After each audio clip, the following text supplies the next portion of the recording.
o último cântico que nós congregacionalmente entoamos, o 207, ele tem como título, ele é intitulado Mensagem Real. Sou forasteiro, aqui em terra estranha estou. Sou forasteiro aqui, em terra estranha estou. O reino lá do céu, embaixador eu sou.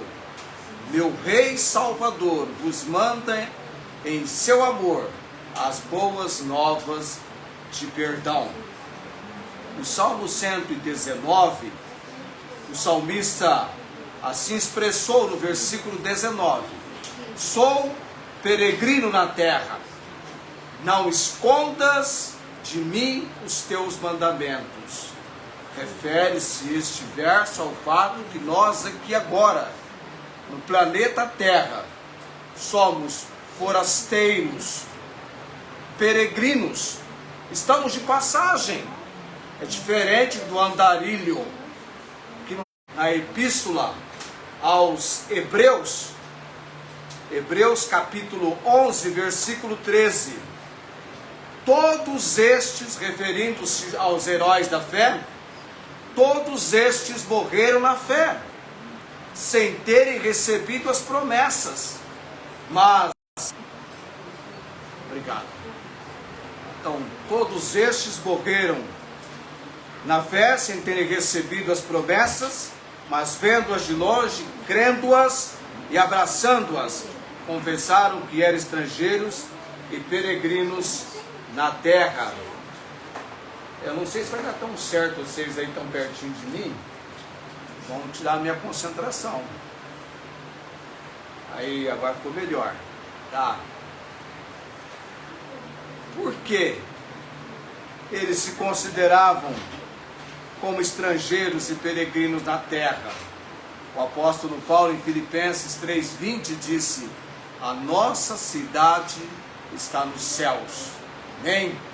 Donde esperamos o Salvador, o Senhor Jesus Cristo, que transformará o nosso corpo abatido para ser conforme o seu corpo glorioso, segundo o seu eficaz poder de sujeitar também a si todas as coisas. Amém? Então eu e você somos forasteiros, somos peregrinos na terra. Então o salmista diz: sou peregrino na terra. Versículo 19 do Salmo 119. Aliás, bom ressaltar que toda segunda-feira, das 19h55 às 20h30, nós temos o nosso tempo do Salmo 119 no programa Comunicações da Palavra. Comunicações da Palavra, um programa diário, que eu apresento pelo Facebook, segunda a sexta, um tempo de, no máximo, 35 minutos. E toda segunda-feira, princípios para o viver cristão, no Salmo 119, tá? Se tem essa oportunidade, entra em contato, ou se você perder esse momento, a gravação vem para o grupo da igreja no WhatsApp, está no canal no YouTube. Se checar lá o canal, tem todas as gravações já apresentadas do Salmo 119. É trabalho, não é? A gente trabalha todos os dias, graças a Deus, na palavra. Trabalho é bênção e tem Deus nele o propósito. Abra sua Bíblia hoje à noite. Continuamos esse assunto, trabalho, bênção e propósito, falando dos inimigos do trabalho. O primeiro inimigo que eu mencionei na semana passada, e ainda estou falando desse inimigo do trabalho, é a preguiça. Inimigos do trabalho. Provérbios capítulo 6, do versículo 6 ao versículo 11. Provérbios capítulo 6, do versículo 6 ao versículo 11.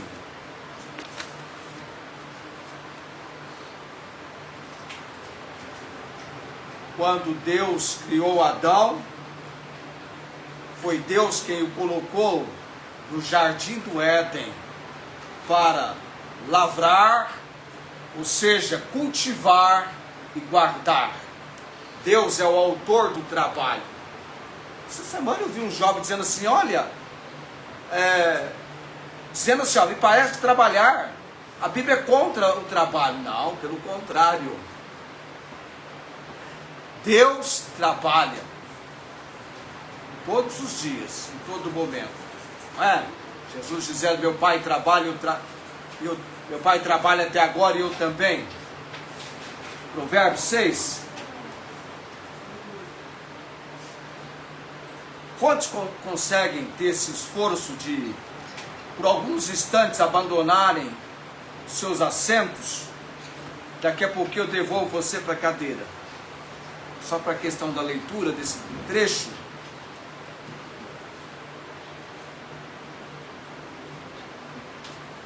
A minha versão no versículo 6 é: observa a formiga.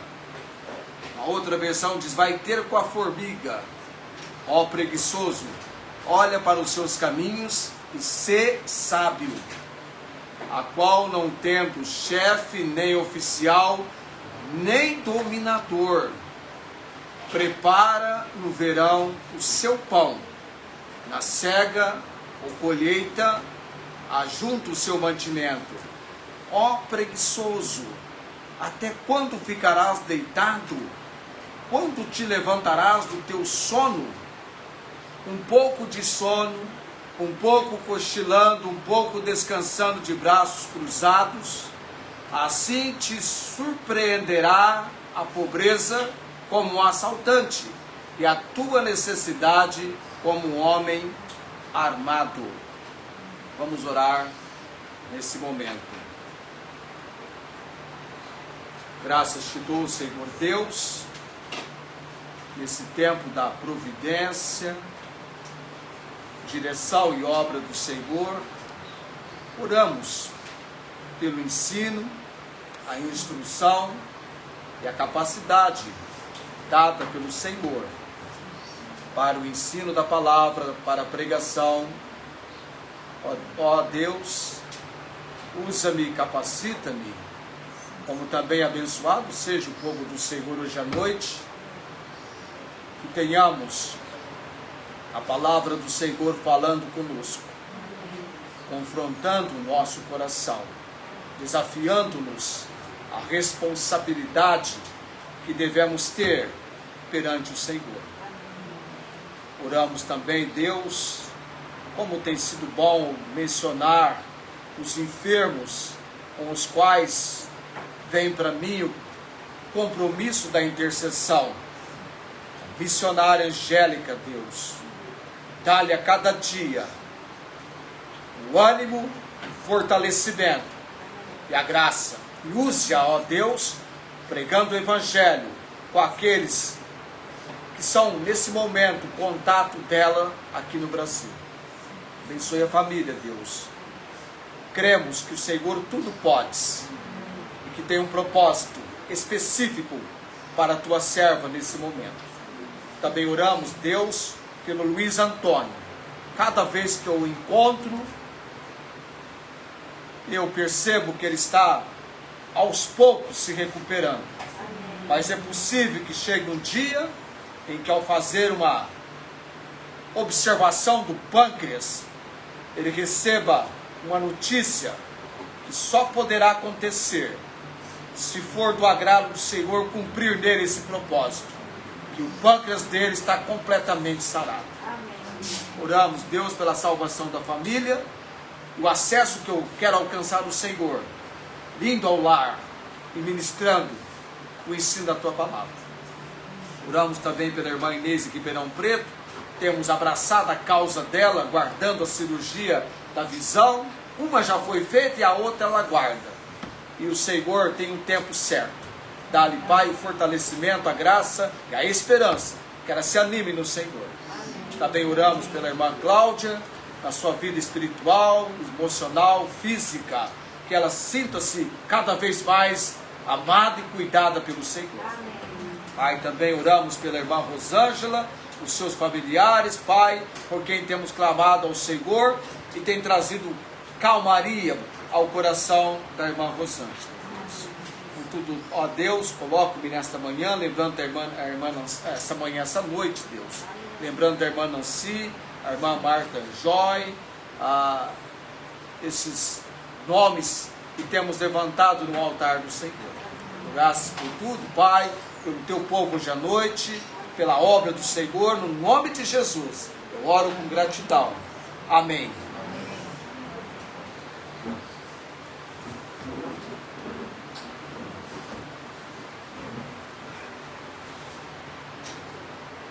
A primeira inimiga do trabalho, a preguiça. Mas eu mencionei semana passada que algumas doenças trazem um certo tipo de preguiça para o corpo da pessoa. Vocês mencionaram, né? Lembra? Depressão, diabetes, anemia, é a questão de uma comorbidade, uma doença. Mas tem a chamada preguiça comum, não é? Definindo preguiça, aversão ao trabalho, indolência, ociosidade, contrário do propósito, falta de disposição para trabalhar. Antes do pecado entrar no mundo, o trabalho não tinha a consequência que tem hoje. Não é fácil. Cansa, deixa você exausto, te abate. Mas ainda assim, temos que trabalhar, porque Deus diz para Adão: do suor do teu rosto comerás o teu pão. Seja o trabalho braçal ou mental, ambos fazem-nos suar a camisa, ou o pensamento, não é? Há esforço, requer empenho, dedicação. Por exemplo, agora o que eu estou fazendo? Eu estou trabalhando, pregando a palavra. Até separei aqui a minha vitamina para depois da mensagem, ajuda bem.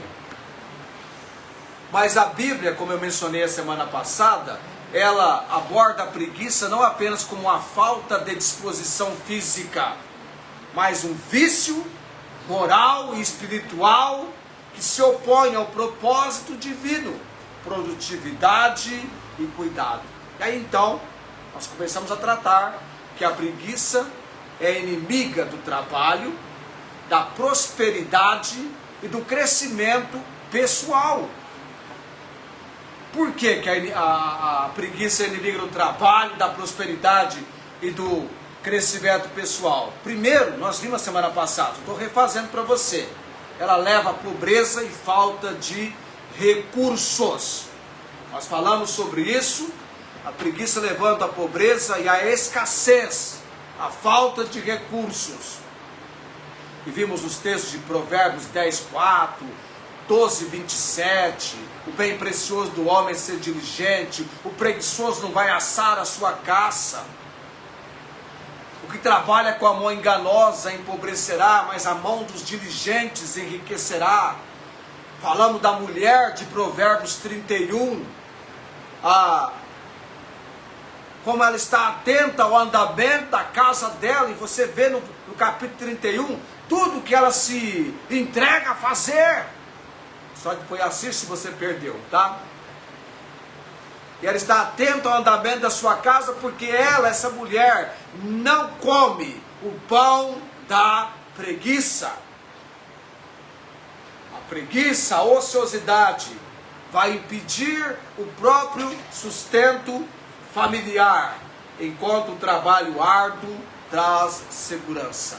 E hoje à noite vamos falar da preguiça como uma negligência ou descuido espiritual. Aí vem então a ilustração, a metáfora que a Bíblia faz da formiga. Aqui nós temos, nesse texto de Provérbios 6, falando sobre a formiga, observa a formiga, ó preguiçoso, ser sábio. Não é apenas um conselho sobre produtividade física, trabalho físico, mas uma admoestação severa, rígida, sobre diligência espiritual e responsabilidade pessoal perante Deus, diante de Deus. A preguiça é vista como um pecado que leva diretamente à negligência das obrigações espirituais e ao declínio da fé. Há um trabalho espiritualmente que eu e você temos que assumir perante o Senhor Deus na vida espiritual. E vamos para o primeiro ponto. Pedagogia da formiga. A Esther entende muito bem sobre isso quando eu falo pedagogia. Ou seja, ensino da formiga. Direto, auto-iniciativa e zelo. Você já observou que o texto fala da formiga? Da diligência, da forma como ela se empreende, da autonomia dela trabalhando.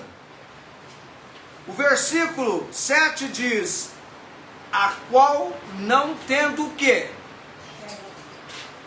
Chefe,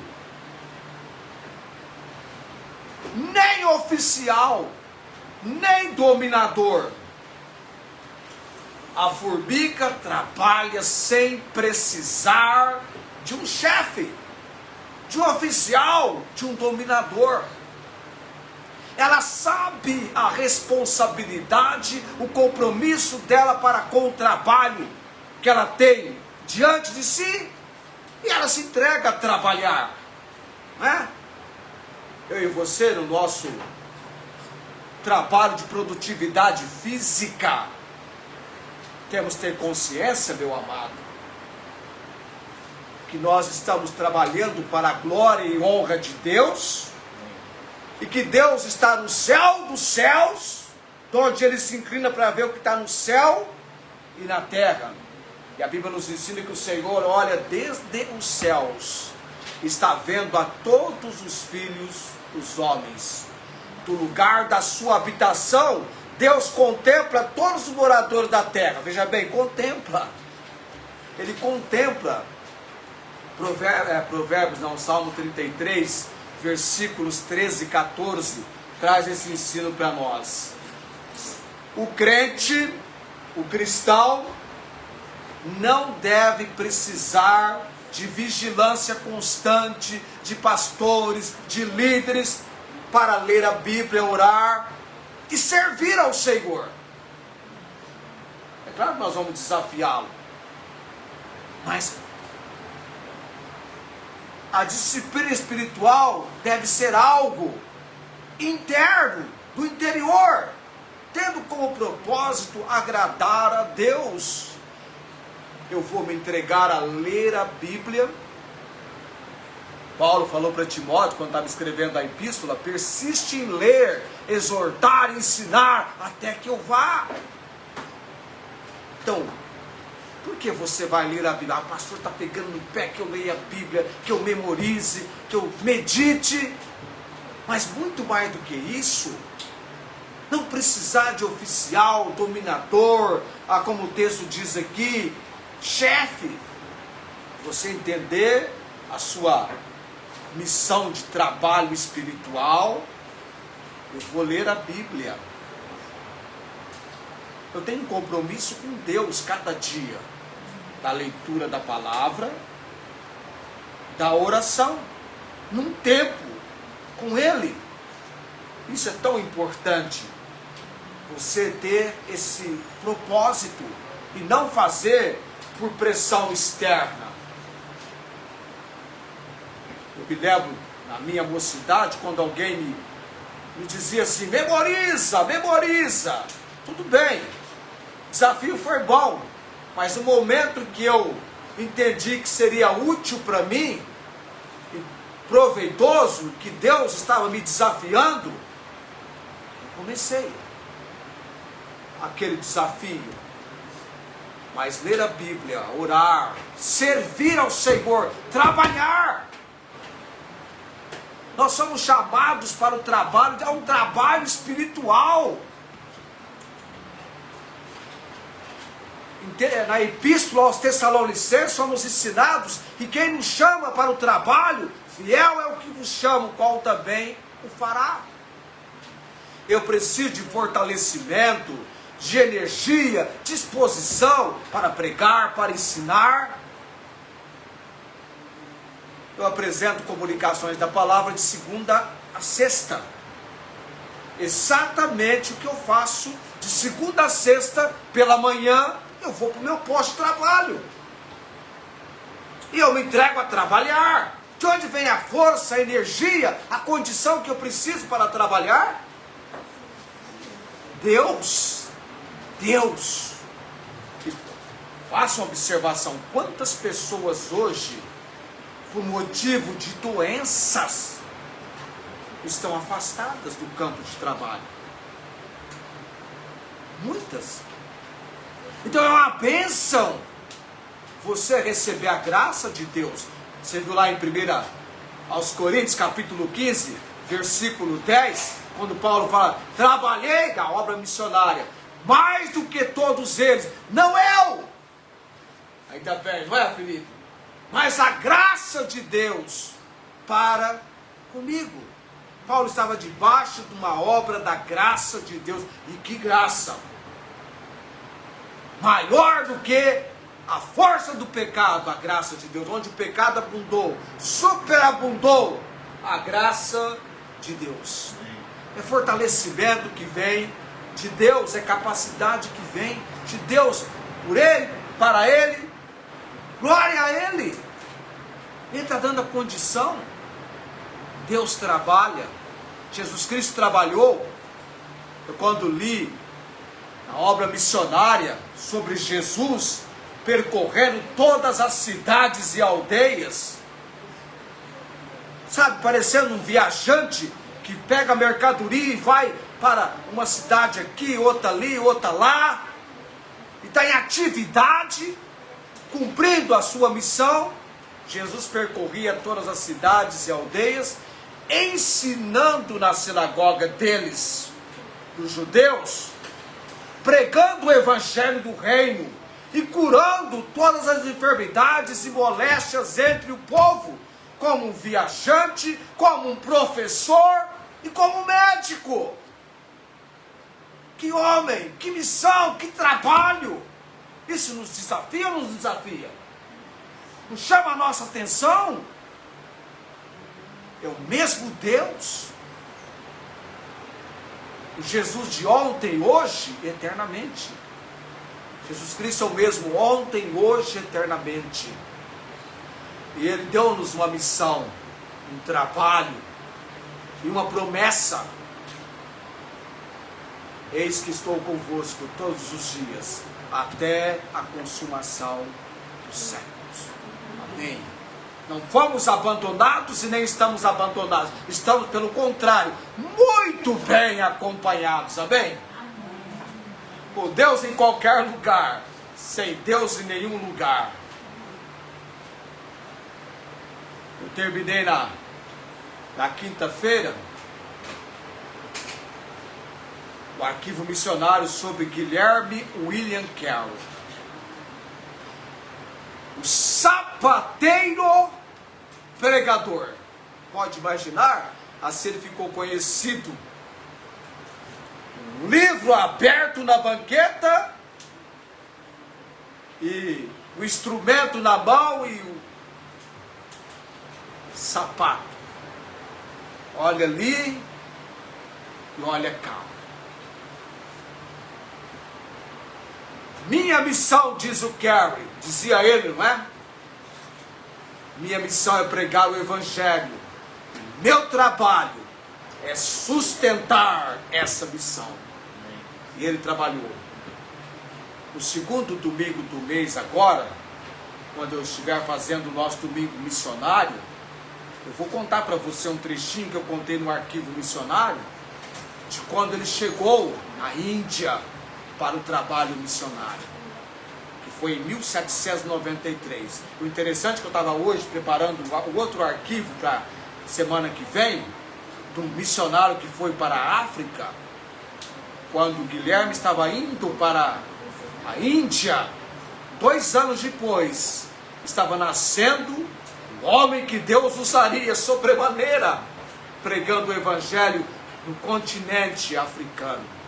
Essa semana vem Roberto Bofatti no arquivo, mas segundo domingo eu vou mencionar sobre isso. A aplicação espiritual do versículo 6 e 7 para nós é essa: ao meu trabalho de leitura, oração, servir a Deus, eu devo fazê-lo com uma motivação interna, com o propósito de agradar a Deus e não por pressão externa. A formiga, quando é que a formiga prepara o seu alimento? O que diz o versículo 8 aí? Quando é que a formiga prepara o seu alimento? No verão. O que é que isso tem de ensinamento para nós, para a nossa vida? Tem o seguinte: sabe quanto é que você vai investir no seu crescimento espiritual, com o estudo da palavra, com comunhão, com participação? No momento de bonança.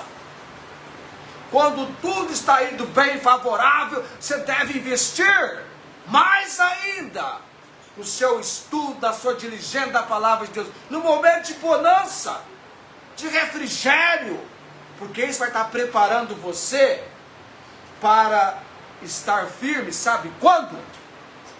Quando surgirem as provações. Amém? No momento de bonança, é o momento de você estar preparando. É no verão que a formiga prepara o seu alimento, para que quando chegar o tempo difícil, ela esteja abastecida. Quando é que José do Egito fez um grande ajuntamento de mantimento? Não foi no momento de fartura, de prosperidade? Ainda bem que aquele rei do Egito não ouviu meramente as palavras de um José interpretando o sonho. Eram palavras de um Deus de poder e autoridade, dando a José, que era apenas um instrumento, a compreensão claríssima, que não trouxe nenhum vestígio, traço, dúvida para o coração de Faraó. Como aquilo o acertou em cheio. José só deu uma recomendação: encontre alguém para a administração. E fechou a divulgação do sonho do faraó. E o faraó, quando diz encontra alguém, o faraó diz assim: tem alguém melhor do que ele? Melhor para aquele momento era José. Olha que estava envolvido num trabalho. Mas graças a Deus, José foi alguém que no Egito não desprezou o trabalho, ainda que chegou lá como servo. Sabe? Onde ele colocava a mão trabalhando, prosperava. E mesmo quando ele foi lançado da prisão injustamente, ele era o assessor do carcereiro, que entregou tudo ao seu comando e tinha consciência da capacidade que estava sobre ele. Algo diferenciava José. Sabe o que era? Deus estava com ele, amém? Deus está com você. No momento árduo da provação, dificuldade, você não pode perder de vista esse fato. Quem é que está com você? Quem é que está acompanhando você? E você deve, então, desejar ainda mais essa companhia. Deus estava com José. Na aprovação, ele recebeu nota 10. Primeira lição nossa: a pedagogia da formiga. Autoiniciativa, zelo. Segundo, a preguiça como idolatria do eu. versículo 10. Podemos colocar o 9 e 10. Ó preguiçoso, até quando ficarás deitado? Quando te levantarás do teu sono? Um pouco de sono, um pouco cochilando, um pouco descansando de braços cruzados. Sabe, o meu despertar tem dia que acontece às 4 da manhã. Do nada eu acordo. Já foi embora o sono, acabou o sono. Eu digo então, graças, eu tenho 1 hora até levantar, ganhei 1 hora. E aí eu fico até às 5. E às 5 eu levanto. Vamos lá, meu corpo. Porque eu entendo, amados, o seguinte: o seu corpo necessita de ser despertado, motivado, não é? Quem nunca correu 5 quilômetros, não faça essa asneira de querer. Você nunca correu 5 quilômetros. Vai correr 5 não. Corra 1 quilômetro. Depois você corre 2, 3, 4, 5. Prepara. Vou fazer igual eu fiz uma época em fevereiro. Montei na minha bicicleta, comecei a pedalar. Em vez de eu ir para Alberto Moreira, eu fui para o outro lado. Entrei na rodovia e comecei a pedalar, e saia 2 horas da tarde, 2 e pouco. E pedalando. 4h10 eu cheguei em Guaíra.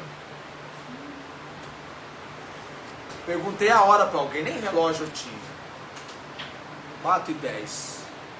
Horário de verão. Ou não era? Não era ainda. Não era. Fevereiro de 1985, portanto, 41 anos desse feito maluco meu. Falei, 4h10, se eu voltar para Barretos, ninguém da minha família sabia onde eu estava. Eu estava numa bicicleta que poderia furar o pneu, mas eu tinha 16 para 17 anos, a gente é meio doido nessa época, mas não pensa muito. Jovem assim, é aventureiro. Ainda bem que Deus foi misericordioso, e eu vim pedalando, 35 para ir, mais 35 para voltar, 70. Eu não andava nem 10, num só dia andando 70. Eu fiquei com as minhas costas surradas. No outro dia eu não podia nem ver bicicleta perto de mim. Amalhado, terrível. Que coisa, que loucura. Só que tem um detalhe. Eu me arrependi ao ponto de dizer assim, nunca mais vou fazer isso, viu, Ernesto? Eu não era igual o George Miller, que depois de um ato doido, inventava um outro mais doido ainda. Não, eu falei, nunca mais eu faço isso. Isso não quer dizer que eu não fiz uma segunda viagem, mas eu me preparei antes, aí sim. Preparei antes e tal. Então você tem que, o seu corpo vai ser uma resposta àquilo que você preparou. Tá? Então, por exemplo, tem que ler a Bíblia. Você não está acostumado a ler por 1 hora, por 2 horas, não começa com esse pensamento, vou ler 2 horas a Bíblia. Mas tem um ponto de partida. Toma a palavra. Se você ficar 15 minutos com a página aberta, você já vai ler um trecho. E progressivamente você vai se envolvendo. Orar também. Tá? Assim como você faz no seu trabalho físico. Você tem que ter um potencial. Não é? Quando envolve gasto, empreendimento e energia, tem que haver uma correspondência do corpo. Eu, por exemplo, quando eu comecei a pregar, eu não podia pregar igual eu prego agora. Você sabe o que acontecia comigo, não é? Eu perdia a voz, eu ficava afônico, não tinha preparo para isso. Aí então, eu precisei estudar. Aí eu fui estudar, eu fui aprender, e aí hoje eu posso pregar como eu entendo que eu posso. Que agora não deu nenhum problema, né?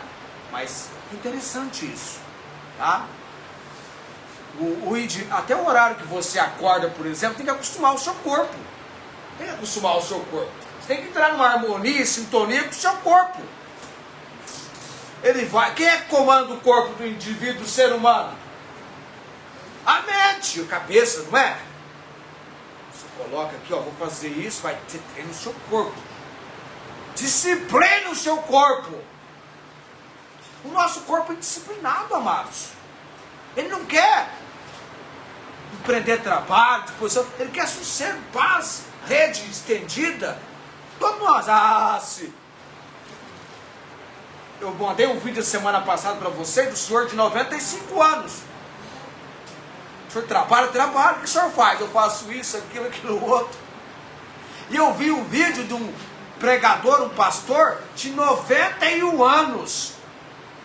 Eu fiquei pasmo de ver a postura dele, a voz, a comunicação. Você não dá 91 anos para ele. Eu estaria dando 70. Fiquei impressionado, 91 anos. Então, o nosso corpo precisa de disciplina, treinamento para ganhar habilidade. Você nunca memorizou nada, começa devagarzinho, vai ser difícil no começo. Eu já consegui muito em pouco tempo, mas tem que ter um treinamento, uma habilidade. Então, aí você tem comigo agora o fato seguinte: nós precisamos combater a preguiça da idolatria do eu. Não fica com dó do seu corpo, não. Coitadinho do meu corpo, eu vou ter que fazer agora tal serviço. Mas esse serviço aqui vai esmagar o meu corpo. Coitadinho de mim. Olha, vai acabar com as minhas mãos. Vocês lembram na outra igreja, quando eu tinha que ir para lá? Trabalho voluntário, viu? Eu não recebia nenhum centavo para fazer isso. Mas eu ficava das 5 da manhã às 11 com a enxada na mão. Eu saía com calos na minha mão. Mas também, que maravilha, dava uma limpeza no corpo, abria os poros, né? Você dá aquela suada boa. Mas eu tinha um propósito, das 5 da manhã às 11, era o meu tempo ali. E eu não ficava com dó de mim, não. Eu falava, vamos lá.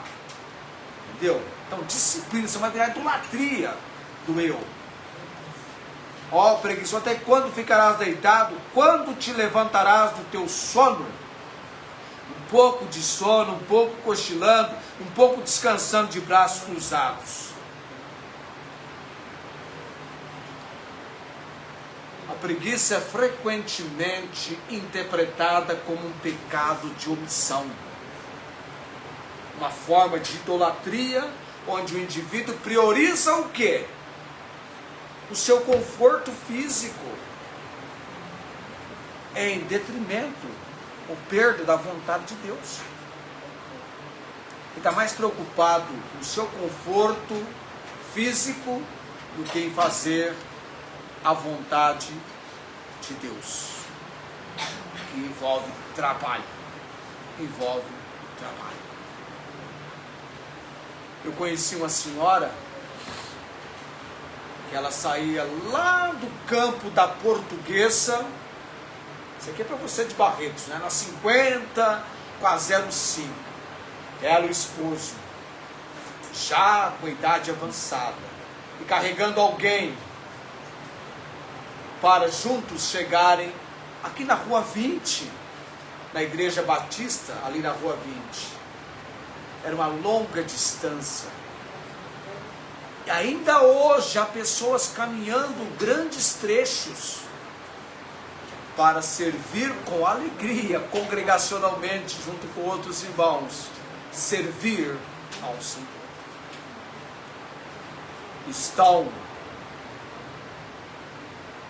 Estão de tal maneira valorizando mais a vontade de Deus do que o próprio conforto físico.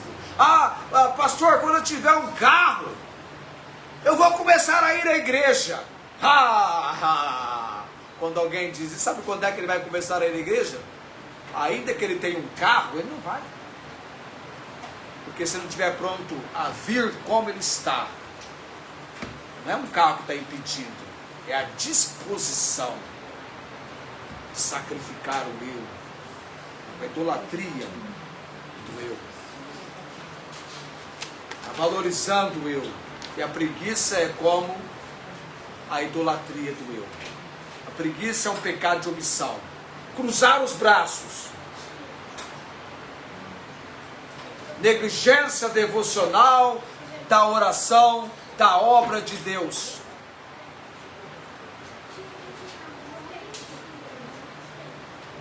E a negligência espiritual gerada pela preguiça leva à pobreza espiritual. E vai tornar o crente, ou o homem, a mulher de Deus, vulnerável, como quem é roubado por um ladrão. Diz aí o versículo 10. Um pouco descansando de braços cruzados, assim te sobrevirá a pobreza como um assaltante, e a tua necessidade como um homem armado. É como quem é roubado por um ladrão. Há uma responsabilidade pessoal, o tempo de cegar. O versículo 8. No verão ela prepara o seu alimento, a formiga. O crente é um gestor de talentos e dons. E Deus nos deu talentos e dons para que com estes talentos e dons nós venhamos trabalhar. Trabalhar. Não é apenas deixar de orar, ler a Bíblia, mas também usar os dons que Deus te deu para a edificação da igreja. E quando você não usa isso, o faz por inércia e por comodismo. Eu estou no terceiro ponto aqui, que é a responsabilidade pessoal e o tempo de cegar. Trazendo a pedagogia da formiga, a preguiça como idolatria do eu, e a responsabilidade pessoal e o tempo de cegar. Sabe que a vida cristã exige prontidão, há uma urgência.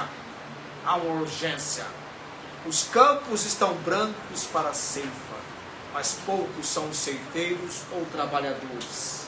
A preguiça faz com que o homem e mulher de Deus adie o seu crescimento e a sua consagração, resultando em uma vida cristã superficial e inútil. E por fim, o chamado à ação, versículo 9. Ó preguiçoso, até quando ficarás deitado? Quando te levantarás do teu sono? Eu tenho dito que o dia mais difícil do ano na minha vida é o dia da virada. Despedida do velho ano e início do novo ano. Tudo porque você está à meia-noite, né? Eu estou lá em Araçatuba e vem à meia-noite, tudo começa às 10 e termina à meia-noite. Depois tem aquele momento social, né? Um jantar que não é muito legal, eu estou evitando comer, como bem de leve, mas eu vou dormir 3 da manhã. E quando eu acordo, o sol já está trabalhando, correndo para um lado e outro, diligenciando aqui e ali, aquele sol, quando está de sol, né? Aquele sol forte, eu acordo com aquele corpo esmagado, esmurrado. Como é difícil. Como é difícil. Então o primeiro dia do ano muitas vezes é ruim por causa disso. A pergunta do preguiçoso, até quando ficarás deitado, é entendido como um chamado à urgência e arrependimento e ação. A preguiça leva você a curtir, você já percebeu isso? Tem pessoa que você fala assim, nossa, essa pessoa está curtida na preguiça. E como é que se combate a negligência espiritual? Como é que se combate a negligência espiritual? Ela deve ser combatida com disciplina e vigilância. Então eu volto a ressaltar. Disciplina e vigilância. Fica atento. Fica atento. Porque quem anda com Jesus pega o passo e o ritmo do Mestre, do Senhor Jesus. E essa pobreza mencionada no versículo 11, na visão espiritual, ela é um vazio interior e a fraqueza diante das tentações que ocorrem quando a alma não se alimenta da palavra de Deus. Nós precisamos dessa diligência, dessa vigilância, dessa disciplina, senão vai acontecer também. Está mencionado no versículo 11. Tanto na produtividade física acontece isso, quanto também na espiritual. E em conclusão, o nosso texto de Provérbios 6, que leva-nos no quadro da preguiça como negligência espiritual, é um chamado para ser diligente, aplicado, ativo na vida espiritual, com a mesma intensidade, força que a formiga trabalha, evitando a acomodação que leva ao pecado e à perda da comunhão com Deus. Assim como a formiga trabalha, assim como ela é diligente, eu também quero ser diligente, aplicado, disposto, envolvido na vida espiritual, combatendo a negligência espiritual, porque a preguiça leva à negligência espiritual. Então, tome a administração. Estar na palavra, porque é através da palavra que Deus fala com você. Você pode todo dia é um monte de palavras da palavra. E tenha certeza, Deus vai falar com você. Ore. A oração é um exercício que Paulo considerou tão importante que ele assemelhou a oração à respiração. Você respira todo o tempo, não é? Você ficar 3 minutos sem respirar, vai faltar ar no seu cérebro. Sabe o que vai acontecer com você? Você vai literalmente desmaiar. Ou nós oramos, ou desmaiamos, desfalecemos. Estudar a palavra, ter esse investimento,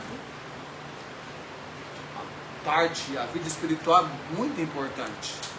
Se a vida espiritual estiver alinhada, vai trabalhar a vida emocional e também a vida física. Contratempos, contrariedades e problemas, todos nós temos, todos os dias. São as provações. Eu sei que ninguém gosta de prova da escola, e quando tem prova, né? Provão, provações. É aí que você coloca em prática aquilo que faz a diferença na vida do homem e mulher de Deus, na vida cristã. A palavra de Deus, a oração, a comunhão, a dedicação, a obediência. Tá? Por isso nós estamos todos os dias, de segunda a sexta, com cada dia na palavra do Senhor, estudando, desenvolvendo o aprendizado. Tá? Vamos colocar em pé nesse momento. Eu não sei como está a sua vida espiritual no que diz respeito à negligência espiritual por causa da preguiça. Da preguiça muitas vezes você ler a Bíblia, da preguiça você orar, você fica com preguiça de orar, de servir o Senhor, testificar, porque não é fácil. Se fosse fácil, não teríamos o problema que nós temos.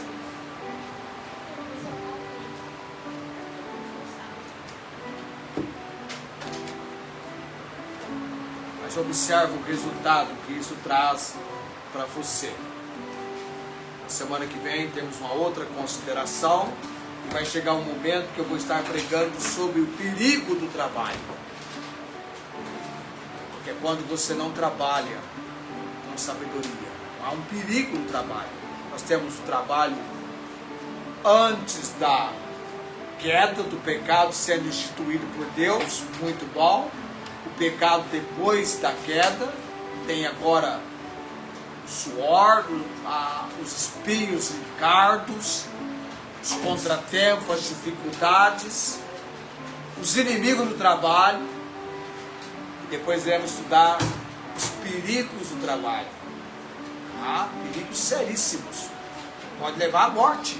Você pode morrer trabalhando de maneira inadequada, errada. Trabalhar é bênção. Trabalhar sem sabedoria pode trazer consequências severas.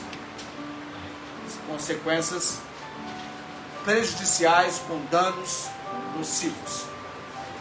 Muito bem. Eu vou agora orar Graças a Deus, cumprimos a missão para hoje à noite. Tá? Essa mensagem vai para o Facebook, vai para o YouTube. Lá no YouTube vai ter um resumo que a inteligência vai fazer. A gente vai observar se ela fez direitinho o dever de casa. E a gente publica também o resumo que ela faz. Demora um pouquinho, amanhã ela entrega o resumo. Tá ganhando você, hein, Felipe? Você faz a capa e ela faz o resumo. Ah, agora você tem uma rival. Vamos orar. Senhor Deus, Deus bendito, obrigado pela palavra do Senhor, que nos confronta, que nos chama para a ação, para a diligência, e com tantos exemplos de homens e mulheres do Senhor, pessoas que em cada dia do viver perante o Senhor tiveram a sua ocupação, tanto o trabalho secular como o trabalho na obra do Senhor. Que possamos, Deus, conforme somos ensinados pela palavra, servir o Senhor com alegria. A alegria do Senhor é a nossa força. Abençoe, Deus, a Igreja Bíblica de Barretos.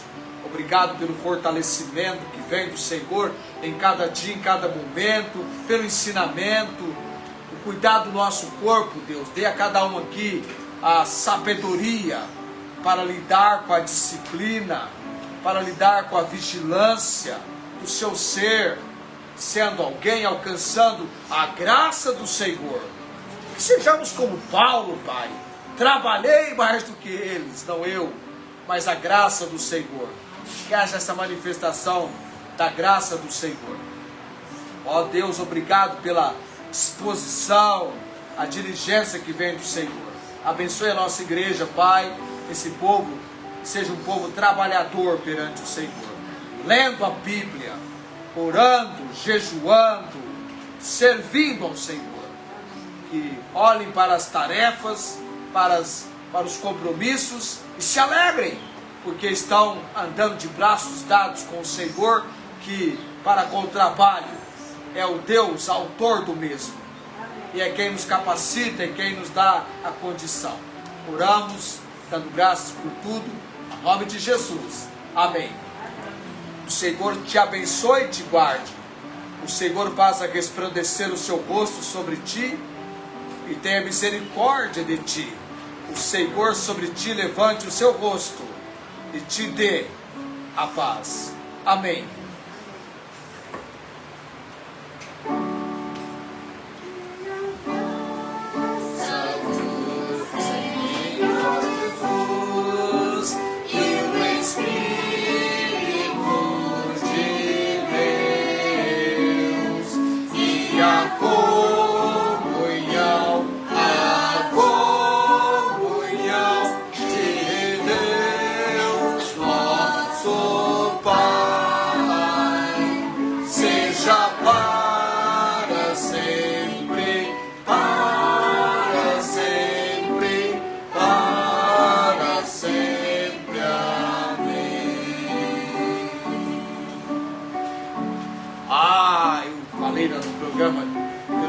Viu, Felipe?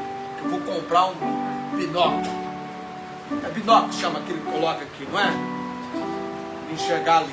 Bom, tenham todos uma ótima semana. Sentai-vos o pessoal aqui. A transmissão, uma ótima semana a todos.